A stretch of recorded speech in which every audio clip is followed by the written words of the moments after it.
இந்த மனித குலம் மேன்மடைய, அறம் வளர, தர்மம் செழிக்க, நியமங்கள் நடக்க, நீதிபடி உலகம் இயங்க அப்பர் சொன்ன அந்த அருள்மொழி என்ன தெரியுமா?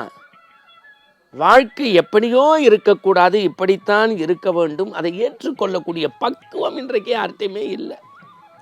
கோடையின் வெப்பத்தையும் ஏற்க வேண்டும், மழையின் குளிர்ச்சியும் ஆராதிக்க வேண்டும், பனியின் நடுக்கத்திலும் நாம் பரம்பொருளை நேசிக்க வேண்டும், தென்றலின் சுகத்திலும் அவனுடைய இன்பத்தை, ஆண்டவன் நாமத்தை தேட வேண்டும். இதுதான் எல்லாத்தையும் ஏற்க கொண்டவர். மகிழ்ச்சி வரும்போது இதாக இருக்கும், துன்பம் வரும்போது துவண்டு போகிறோம். இல்லை, வாழ்க்கை மேடு பள்ளம் நிறைந்தது தான்.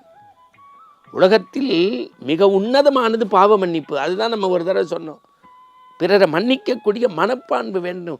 வாழ்க்கையை நிதானமாக, பொறுமையாக ஏற்றுக்கொள்ளக்கூடிய பக்குவம் வேண்டும். இதை எப்படி வாய்த்தது நம் தமக்கு ஈதோர் பிறவி மிதித்திடுமேன்னு சொன்ன அப்பர் வாக்குலேருந்து அப்படியே அழைச்சிட்டு போகிறேன்.